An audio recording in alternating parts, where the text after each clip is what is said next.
Hello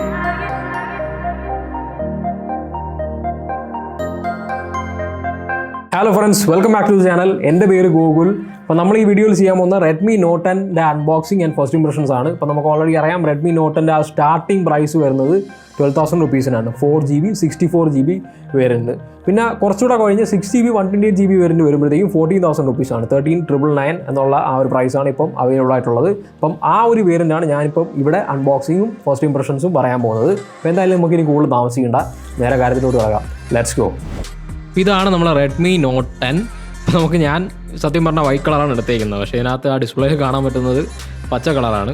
അതതിൻ്റെ വഴിക്ക് വിടാം. എന്തായാലും നമുക്ക് ബാക്കിലോട്ട് എടുക്കുമ്പോഴത്തേക്കും കാണാൻ പറ്റുന്നത് അതിൻ്റെ ഫീച്ചേഴ്സ് ഓരോന്നായിട്ട് ലിസ്റ്റ് ചെയ്തേക്കുന്നതാണ്. അതായത് ഒന്ന് ഡിസ്പ്ലേ പറ്റി ലിസ്റ്റ് ചെയ്തിട്ടുണ്ട്, ഫുൾ HD+ AMOLED സ്ക്രീൻ എന്ന് പറഞ്ഞിട്ടുണ്ട്. അത് കഴിഞ്ഞിട്ട് പിന്നെ AI ക്വാഡ് ക്യാമറ അങ്ങനെ അടുത്ത് പറയുന്നുണ്ട്. പിന്നെ ബാറ്ററി ലൈഫിൻ്റെ കാര്യം പറയുന്നുണ്ട്. 5000 mAhൻ്റെ ബാറ്ററി ലൈഫാണ് വരുന്നത് എന്ന് പറയുന്നുണ്ട്. പിന്നെ അത് കഴിഞ്ഞിട്ട് പിന്നെ ക്വാൽകോം സ്നാപ്ഡ്രാഗൺ 678 ആണ് പ്രോസസർ എന്ന് പറയുന്നുണ്ട്. പിന്നെ അല്ലാതെ അഡീഷണൽ ഫീച്ചേഴ്സ് ആണെങ്കിലും ആ ചെറിയ അക്ഷരത്തിൽ തന്നിട്ടുണ്ട്. അതായത് Z ആക്സിസ് വൈബ്രേഷൻ മോട്ടോർ, പിന്നെ ഫിംഗർ പ്രിൻറ്റ് സ്കാനറിനെ പറ്റി, അതായത് ബട്ടണിലുള്ള ഫിംഗർ പ്രിൻറ്റ് സ്കാനറാണ് വരുന്നത്. അങ്ങനെ കുറേ കാര്യങ്ങൾ പറയുന്നുണ്ട്. നമുക്ക് അതിൽ കൂടുതൽ ഡിസ്കസ് ചെയ്യേണ്ട. നമുക്ക് നേരെ അതിൻ്റെ അൺബോക്സിങ്ങിലോട്ട് കിടക്കാം. നേരെ അതിലോട്ട് കിടക്കാം.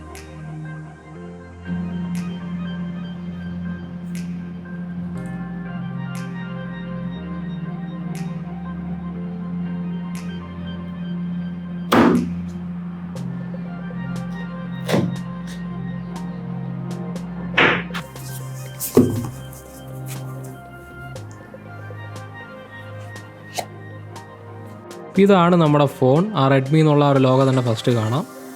അപ്പോൾ ഫസ്റ്റ് നമ്മൾ ഫോൺ എടുക്കുമ്പോൾ തന്നെ കിട്ടുന്നൊരു ഫീൽ എന്ന് പറഞ്ഞു കഴിഞ്ഞാൽ നല്ല ലൈറ്റ് വെയിറ്റ് ആയിട്ടുള്ള ഫോണാണെന്ന് തോന്നും. അങ്ങനൊരു ഇതാണ്. നല്ല ലൈറ്റ് വെയിറ്റ് ആയിട്ട് നല്ല ഒരു ഫിനിഷിങ്, നല്ല ക്ലാസി ഫിനിഷിംഗ് ഉള്ള സ്ലീക്ക് ആയിട്ടുള്ളൊരു ഡിസൈനുള്ളൊരു ഫോൺ എന്നുള്ള ആ ഒരു ഇംപ്രഷൻസ് കിട്ടും. അപ്പോൾ എന്തായാലും നമുക്ക് തൽക്കാലം ഫോണൊന്ന് മാറ്റി വയ്ക്കാം. ഇനി നമുക്ക് ബോക്സിനകത്ത് വരുന്ന കണ്ടൻസ് നോക്കുമ്പോഴത്തേക്കും എനിക്ക് തോന്നുന്നു ഈ ഒരു പെട്ടിക്കകത്ത് എനിക്ക് തോന്നുന്നു ഇൻസ്ട്രക്ഷൻ മാനുവലും കേസും എല്ലാം ആയിരിക്കും. ഇൻസ്ട്രക്ഷൻ മാനുവൽ മാത്രമല്ല, കേസും ഉണ്ട്. ക്ലിയർ കേസ് നമുക്ക് കിട്ടുന്നുണ്ട് കേട്ടോ. അപ്പം നല്ലൊരു കാര്യം തന്നെ. ഈ ഒരു പ്രൈസ് റേഞ്ചിൽ നമുക്ക് ക്ലിയർ കേസും കൂടെ ഒരു ഫോണിൻ്റെ ബോക്സിൻ്റെ കൂടെ കിട്ടുകയെന്ന് പറഞ്ഞാൽ നല്ല കാര്യമായിട്ട് എനിക്ക് തോന്നുന്നത്. ഇനി ക്വാളിറ്റിയുടെ കാര്യം നോക്കുമ്പോഴത്തേക്ക് അത്ര നല്ലൊരു ക്വാളിറ്റി ഒന്നും തോന്നുന്നില്ല. കുഴപ്പമില്ല എന്ന് പറയാൻ മാത്രമേ ഉള്ളൂ. നമുക്ക് എന്തായാലും തൽക്കാലം യൂസ് ചെയ്യാൻ ഇത് ധാരാളം തന്നെയാണ്.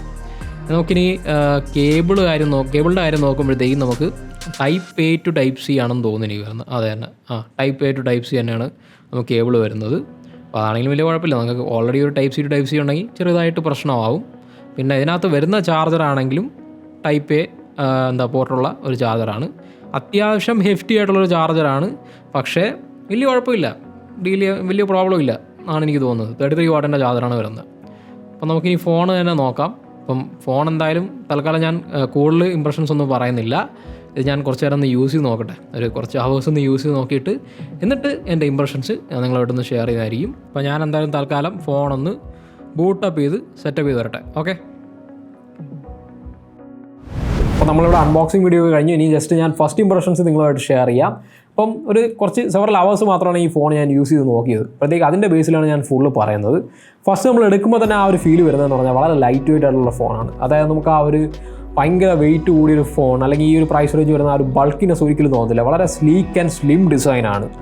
അത് ഭയങ്കര നല്ലതായിട്ട് എനിക്ക് തോന്നി. കാരണം എനിക്കാണെങ്കിലും അതാണ് കൂടുതൽ ഇഷ്ടം. കുറച്ച് ബൾക്കി ആൻഡ് ചങ്കി ഫോൺസിനേക്കാളും നമുക്കൊരു ഹാൻഡി ആയിട്ട് യൂസ് ചെയ്യാൻ പറ്റുന്നൊരു ഫോൺ നമുക്കിപ്പം ചെവിയിൽ വെക്കുമ്പോഴാണെങ്കിലോ അല്ല ഫോൺ വിളിക്കാൻ വേണ്ടി വെക്കുമ്പോഴാണെങ്കിലോ അല്ലെങ്കിൽ വീഡിയോ വാച്ച് ചെയ്യുമ്പോഴാണെങ്കിലോ അല്ലെങ്കിൽ ഇപ്പം ഏതൊരു ആക്ഷൻ ആണെങ്കിലും നമ്മൾ ആ ഒരു കുറച്ച് നേരം ഉപയോഗിക്കുമ്പോഴത്തേക്കും നമുക്കൊരു നല്ല വെയിറ്റുള്ള ഫോൺ ആകുമ്പോഴത്തേക്കും കൈ കഴയ്ക്കുമല്ലേ. അപ്പോൾ ആ അത് പ്രിവെൻറ്റ് ചെയ്യുന്ന രീതിയിൽ നമുക്കൊരു 187 ഗ്രാമിൻ്റെ വെയിറ്റാണ് ഇതിനകത്ത് വരുന്നത്. അതെന്ന് പറയുമ്പോഴത്തേക്കും നല്ലൊരു വെയിറ്റ് കുറഞ്ഞൊരു ഫോൺ തന്നെ എന്ന് പറയണം അല്ലേ. ഇപ്പം 200, 210, 215 ഗ്രാംസ് ഒരു സ്റ്റാൻഡേർഡായിട്ട് വരുമ്പോഴത്തേക്കും ഈ ലെവലിലുള്ള ഫോൺസ് വളരെ ലൈറ്റ് വെയിറ്റ് ആയിട്ടുള്ള ഫോൺസ് എന്ന് തന്നെ പറയണം. അപ്പോൾ അതിൻ്റെതായിട്ടുള്ള ഗുണങ്ങൾ, ആ ഹാൻഡിനെസ്സിൻ്റെ ഗുണങ്ങൾ എന്തുകൊണ്ടും നിങ്ങൾക്ക് കാണും. പിന്നൊരു പ്രശ്നം എന്ന് പറഞ്ഞു കഴിഞ്ഞാൽ നല്ല ഹാൻഡിയാണ് ഫോൺ, പക്ഷേ മെറ്റീരിയൽ ക്വാളിറ്റി ഭയങ്കര പൂറാണ് എന്ന് തന്നെ പറയണം. അതായത് ആ ഒരു ഡ്യൂറബിലിറ്റിയുടെ കാര്യത്തിൽ നല്ലൊരു ഇഷ്യൂ തന്നെ നിങ്ങൾക്ക് ഫേസ് ചെയ്യാൻ ചാൻസ് ഉണ്ട്. ഈ ഫോൺ നമുക്ക് എടുക്കുമ്പോൾ തന്നെ മനസ്സിലാവും ബെൻഡ് ആവാൻ നല്ല എളുപ്പമാണ് മനസ്സിലാവും. സോ അതുകൊണ്ട് നിങ്ങൾ അത്യാവശ്യം സൂക്ഷിക്കാത്ത ഒരാളാണ്, ഫോൺ അധികം നല്ല രീതിയിൽ സൂക്ഷിക്കാത്ത ഒരാളാണെങ്കിൽ ഞാൻ റെക്കമെൻഡ് ചെയ്യില്ല ഒരിക്കലും ഇതൊരു കവർ ഇടാതെയോ അല്ലെങ്കിൽ ടെമ്പേർഡ് ഇടാതെയോ യൂസ് ചെയ്യാൻ. ആർക്കാണെങ്കിലും ഞാൻ റെക്കമെൻഡ് ചെയ്തില്ല. ബെറ്റർ നിങ്ങളതിട്ട് യൂസ് ചെയ്യുക, അതാണ് നല്ലൊരു ഓപ്ഷൻ സേഫ്റ്റി വൈസ് നോക്കുമ്പോഴത്തേക്കും. പിന്നെ അടുത്ത ഞാൻ ശ്രദ്ധിച്ചൊരു കാര്യം എന്ന് പറഞ്ഞാൽ ഇതിൻ്റെ ഡിസ്പ്ലേ ക്വാളിറ്റിയാണ്. ഒരു രക്ഷയില്ലെന്ന് തന്നെ പറയണം. ഈ ഒരു പ്രൈസ് റേഞ്ചിൽ അവരെങ്ങനെ ഇത്രയും നല്ലൊരു ഡിസ്പ്ലേ ക്വാളിറ്റി വരുത്തി എന്നുള്ള കാര്യം എനിക്ക് നല്ലൊരു സംശയം തന്നെ ഉണ്ട്. ഇപ്പം നമ്മൾ ആലോചിക്കുമ്പോഴത്തേക്കും 12,000 റുപ്പീസിന് നമുക്ക് 4GB 64GB വേരിയൻറ്റ് കിട്ടുകയാണല്ലേ. അപ്പം 6GB പോകുമ്പോഴാണ് ആ 40,000 റുപ്പീസ് വരുന്നത്. അപ്പോൾ 12,000 റുപ്പീസിൻ്റെ ആ ഒരു പ്രൈസ് റേഞ്ചിൽ നമുക്ക് ഇത്രയും നല്ലൊരു ആമോലെഡ് സ്ക്രീൻ, അതിനോട് തന്നെ നല്ല കളേഴ്സും നല്ല വൈബ്രൻസിയും ഉള്ള ഒരു ആമോലെഡ് സ്ക്രീൻ കിട്ടുക എന്ന് പറഞ്ഞാൽ വളരെ ഇമ്പ്രസീവായിട്ട് എനിക്ക് തോന്നി. ഞാൻ വിചാരിച്ചു ആദ്യം പറഞ്ഞ ആമോലെഡ് സ്ക്രീൻ, ഈ ഒരു സൂപ്പർ ആമോലെഡ് സ്ക്രീൻ ഈ ഒരു പ്രൈസ് റേഞ്ച് വരുമ്പോഴത്തേക്ക് ഞാൻ വിചാരിച്ചത് അത്രയും വലിയ ക്വാളിറ്റി ഒന്നും കാണത്തില്ല, ചുമ്മാ ഒരു പേരിന് ഒരു ആമോലെഡ് സ്ക്രീൻ വെക്കുന്നതായിരിക്കും എന്നൊക്കെയാണ് വിചാരിച്ചത്. പക്ഷേ ഇതിൻ്റെ ക്വാളിറ്റി സൂപ്പർ ക്വാളിറ്റി തന്നെയാണ് എൻ്റെ ആ ഒരു ഫസ്റ്റ് ഇംപ്രഷൻസിൽ എനിക്ക് പറയാനുള്ളത്. ആ ഒരു ഡിസ്പ്ലേ എന്ന് പറയുന്നതിൽ ഒരു കുറ്റവും പറയാനൊന്നും പറ്റുന്നില്ല. ചിലവർക്ക് പറയാൻ പറ്റും അതായത് 120 Hz വരുന്നില്ല എന്നുള്ളത്. സത്യം പറഞ്ഞാൽ ഒരു കുറ്റമായിട്ട് എനിക്ക് കൺസിഡർ ചെയ്യാൻ പറ്റത്തില്ല. ഈ ഒരു പ്രൈസ് റേഞ്ച് നമുക്ക് 120 Hz കൂടെ വേണം ഒരു OLED സ്ക്രീനിൻ്റെ കൂടെ. നമുക്ക് ഒരിക്കലും പിടിവാശി വെക്കാൻ പറ്റത്തില്ല. 60 Hz തന്നെ ധാരാളമായിട്ടാണ് എനിക്ക് തോന്നിയത്. പക്ഷേ ഒരു സംഭവം ഞാൻ നോട്ടീസ് ചെയ്തൊരു കാര്യം എന്ന് പറഞ്ഞാൽ ഇതിനകത്ത് ഓൾവേസ് ഓൺ ഡിസ്പ്ലേ വരുന്നുണ്ടല്ലോ. അപ്പോൾ ഓൾവേസ് ഓൺ ഡിസ്പ്ലേ ഒന്ന് ടെസ്റ്റ് ചെയ്ത് നോക്കാമെന്ന് വിചാരിച്ച് ഞാൻ സെറ്റിംഗ്സിലോട്ട് പോയി ഓൾവേസ് ഓൺ ഡിസ്പ്ലേ ഓൺ ചെയ്ത് നോക്കി. ഡിഫോൾട്ടായിട്ട് ഓഫ് ആയിരുന്നു. സോ ഞാൻ ജസ്റ്റ് ഓൺ ചെയ്ത് നോക്കിയപ്പോഴത്തേക്കും മനസ്സിലൊരു കാര്യം എന്ന് പറഞ്ഞാൽ ഇത് ഓൾവേസ് ഓൺ ഡിസ്പ്ലേ അല്ല എന്നുള്ളൊരു ഫാക്റ്റാണ്. അതായത് 10 സെക്കൻഡ് കഴിയുമ്പോഴത്തേക്കും തനി ഓഫ് ആവുന്ന ഓൾവേസ് ഓൺ ഡിസ്പ്ലേ ആണ് ഇതിനകത്ത് വരുന്നത്. അതെങ്ങനെയെന്ന് എനിക്ക് മനസ്സിലാവുന്നില്ല. അങ്ങനെ ആകുമ്പോൾ എങ്ങനെയത് ഓൾവേസ് ഓൺ ആവും എനിക്ക് മനസ്സിലാവുന്നില്ല. ജസ്റ്റ് നിങ്ങളത് വെച്ച് 10 സെക്കൻഡ്സ് കഴിയുമ്പോഴത്തേക്കും ഓട്ടോമാറ്റിക്കലി ഓഫ് ആവും. പിന്നെ നമ്മൾ ടാപ്പ് ചെയ്യണം. ചിലപ്പോൾ ടാപ്പ് ചെയ്താൽ ചിലപ്പോൾ ഒന്നുകൂടെ 10 സെക്കൻഡ്സ് വരും. അത് ചിലപ്പോഴേ എനിക്ക് വരുന്നതായിട്ട് തോന്നുള്ളൂ. ഇതിൽ അതിനകത്തൊരു ഓപ്ഷനൊക്കെ ഇതിനകത്ത് സെറ്റിംഗ്സിനകത്ത് വരുന്നുണ്ട്. ടാപ്പ് ചെയ്താൽ 10 സെക്കൻഡ്സ് കൂടെ ഈ ഒരു ക്ലോക്ക് വർക്കോ എന്താണോ നിങ്ങൾ കസ്റ്റമൈസ് ചെയ്ത് ഓൾവേസ് ഓൺ ഡിസ്പ്ലേ സ്ക്രീനകത്ത് വെച്ചിരിക്കുന്നത് അത് 10 സെക്കൻഡ്സ് കൂടെ കാണിക്കും എന്ന് പറഞ്ഞൊരു ഓപ്ഷൻ ഉണ്ട്. അതാണെങ്കിൽ ഓട്ടോമാറ്റിക്കലി ഓൺ ആണ്, നമുക്ക് ഡിസേബിൾ ചെയ്യാൻ പറ്റുന്നുമില്ല. ഇത് ടിപ്പിക്കൽ MIUI ബഗ് ആണോ അതോ ഒരു ഗിമ്മിക്കാണോ എന്നെനിക്ക് മനസ്സിലാവുന്നില്ല. പക്ഷേ എന്തായാലും ഓൾവേസ് ഓൺ ഡിസ്പ്ലേ ഫീച്ചർ ഇതിനകത്ത് വരുന്നില്ല എന്നുള്ള കാര്യം നിങ്ങൾ മനസ്സിലാക്കുക. ജസ്റ്റ് ഒരു 10 സെക്കൻഡ്സ് മാത്രം ഓൺ ആവുന്ന ഓൾവേസ് ഓൺ ഡിസ്പ്ലേ ഫീച്ചറാണ് എൻ്റെ ഒരു എക്സ്പീരിയൻസിൽ എനിക്ക് കിട്ടിയത്. പിന്നെ അടുത്തൊരു പോയിന്റ് എനിക്ക് പറയാനുള്ളത് ബയോമെട്രിക്സിനെ പറ്റിയാണ്. ബയോമെട്രിക്സ് സത്യം പറഞ്ഞാൽ പോസിറ്റീവ് ആണോ അതോ നെഗറ്റീവ് ആണോ എന്നുള്ള കാര്യം എനിക്ക് കറക്റ്റ്ലി മനസ്സിലാവുന്നില്ല. ഫേസ് അൺലോക്കിൻ്റെ കാര്യത്തിൽ മാത്രമേ എനിക്ക് ഡൗട്ടുള്ളൂ. ഫിംഗർ പ്രിൻറ്റ് സ്കാനിങ്ങിൻ്റെ കാര്യത്തിൽ വലിയ തോതിൽ ഡൗട്ടില്ല. അതായത് പവർ ബട്ടൻ്റെ അവിടെയാണ് ഇതിൻ്റെ സെൻസർ വരുന്നത്. ജസ്റ്റ് നമ്മൾ കൈ ഒന്നിലിങ്ങനെ ജസ്റ്റ് വെച്ചാൽ മതി, അപ്പോൾ തന്നെ അൺലോക്ക് ആവും. അല്ലെങ്കിൽ നിങ്ങൾക്ക് പ്രസ് ചെയ്യുന്ന ഓപ്ഷൻ ഉണ്ടാവും, നമുക്ക് ആ സെറ്റിങ്സിൽ പോയി അത് മാറ്റാം നമ്മുടെ ഇഷ്ടം അനുസരിച്ച്.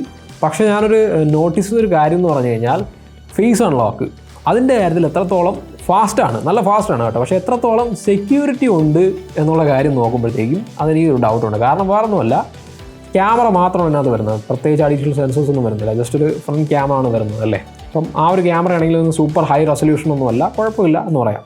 അപ്പം അങ്ങനെ ഒരു ക്യാമറയിൽ ഇത്രയും ആക്യുറേറ്റ്ലിയും ഫാസ്റ്റുമായിട്ട് എങ്ങനെ ഒരു ഫേസ് അൺലോക്ക് പെർഫോം ചെയ്യുന്നുണ്ട് എന്നുള്ള ഡൗട്ടാണ്. നമുക്ക് ചില ഫോൺസിലൊക്കെ നമുക്ക് ഇവൻ നല്ല പ്രൈസ്ഡായിട്ടുള്ള ഫോൺസിൽ പോലും ഇച്ചിരി ഫേസ് അൺലോക്ക് സ്ട്രഗിൾ ചെയ്യുന്നത് ഞാൻ കണ്ടിട്ടുണ്ട്. പക്ഷേ ഈ ഒരു പ്രൈസ് റേഞ്ച് വരുന്ന ഒരു ഫോണിന് ഇത്രമാത്രം അടിപൊളിയായിട്ട് ഒരു ഫേസ് അൺലോക്ക് എങ്ങനെ വർക്ക് ചെയ്യുന്നു എന്ന് എനിക്ക് മനസ്സിലാവുന്നില്ല. വളരെ ഫാസ്റ്റാണ്, മിക്ക സമയം ഭയങ്കര ഫാസ്റ്റാണ്.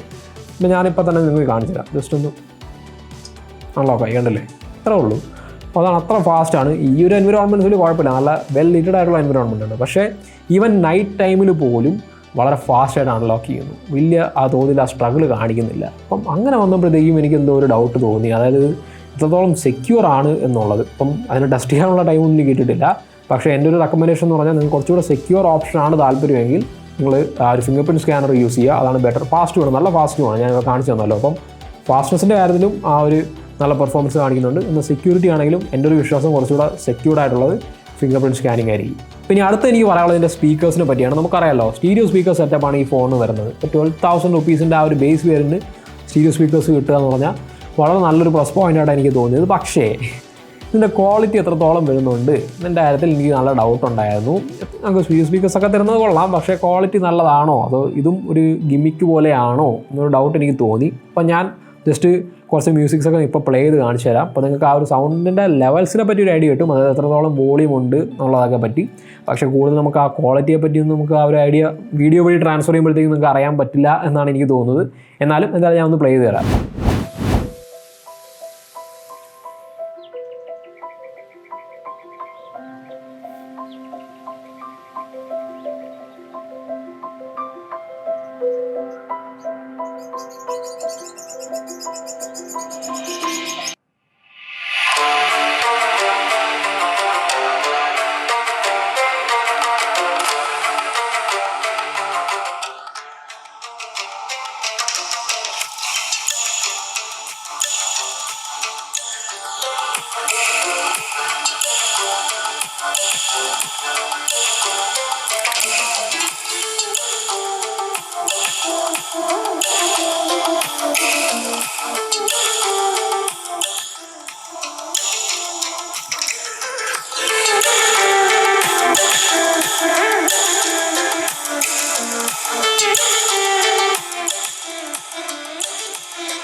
അപ്പം നിങ്ങൾ കേട്ട് കാണുമല്ലോ. അപ്പം എൻ്റെ ഒരു ഒപ്പീനിയൻ എന്ന് പറഞ്ഞാൽ സ്പീക്കേഴ്സ് എന്നുള്ള രീതി നമുക്ക് നോക്കാം. സ്റ്റീരിയോ സ്പീക്കേഴ്സ് എന്നുള്ള കാര്യം നമുക്ക് മാറ്റി വയ്ക്കാം. ഇപ്പോൾ സ്പീക്കേഴ്സ് എന്നുള്ള രീതി നോക്കുമ്പോഴത്തേക്കും നല്ല സ്പീക്കേഴ്സാണ്. വോളിയത്തിൻ്റെ കാര്യത്തിൽ നിങ്ങൾക്ക് ഒരിക്കലും ഇഷ്യൂ ഒന്നും തോന്നത്തില്ല. ഒരു 70-80% വയ്ക്കുമ്പോൾ തന്നെ നല്ല വോളിയമായിട്ട് തോന്നും. ഒരിക്കലും ഒരു 90-100%ോട്ടൊന്നും പോകാൻ മിക്ക സമയത്ത് തോന്നുന്നില്ല. പക്ഷേ നിങ്ങളൊരു സ്റ്റീരിയോ സ്പീക്കർ എന്നുള്ള രീതിയിലുള്ള ഒരു എഫക്റ്റ് നോക്കുവാണെങ്കിൽ ആ ഒരു സ്റ്റീരിയോ എഫക്റ്റ് മ്യൂസിക്കായിട്ട് എനിക്ക് തോന്നി. അത് മെയിൻ കാരണം എന്ന് പറഞ്ഞു കഴിഞ്ഞാൽ ഇപ്പം 2 സെറ്റ് ഓഫ് സ്പീക്കേഴ്സ് വരുന്നുണ്ടെങ്കിലും 2 ആ ഒരു ഔട്ട്പുട്ടിൻ്റെ സ്ഥലങ്ങൾ വരുന്നുണ്ടെങ്കിലും മെയിനായിട്ട് സൗണ്ട് വരുന്നതെല്ലാം താഴെ നിന്നാണ്. അതായത് ഒരു 80-85% സൗണ്ടും താഴെ നിന്നാണ് വരുന്നത്. ബാക്കി ഒരു 10-15% മാത്രമാണ് മുകളിൽ നിന്ന് വരുന്നത്. അതായത് വളരെ ഫീബിളായിട്ടുള്ള സൗണ്ട്. ബാക്കി എല്ലാ സൗണ്ടും നമുക്ക് താഴത്തെ സ്പീക്കേഴ്സിലൂടെയാണ് വരുന്നത്. സോ അതുകൊണ്ട് ഒരു സ്റ്റീരിയോ എഫക്റ്റ് സത്യം പറഞ്ഞാൽ മിസ്സിംഗായിട്ട് എനിക്ക് തോന്നി. ബാക്കി സ്പീക്കേഴ്സ് നല്ല ലൗഡാണ്, അത്യാവശ്യം ഒരു ബേസിക് ക്വാളിറ്റി ഒക്കെ ഉണ്ട്. നമുക്ക് ഒരിക്കലും കംപ്ലൈൻ്റ് ഒന്നും പറയാൻ പറ്റത്തില്ല. പക്ഷേ നിങ്ങളങ്ങ് ഭയങ്കര പ്രതീക്ഷയൊന്നും പോകരുത്. സ്റ്റീരിയോ സ്പീക്കേഴ്സാണ് മാരകമായിരിക്കും എന്നുള്ള രീതിയിലൊന്നും പ്രതീക്ഷിച്ച് പോയത്. അങ്ങനെ പ്രതീക്ഷിച്ച് പോകാതിരുന്ന നല്ലൊരു എക്സ്പീരിയൻസ് ഒക്കെ നിങ്ങൾക്ക് കിട്ടും. അപ്പോൾ ഇനി അവസാനമായിട്ട് എനിക്ക് പറയാനുള്ളത് എൻ്റെ യൂസർ ഇൻ്റർഫേസിനെ പറ്റിയുള്ള ഇംപ്രഷൻസ് ആണ്.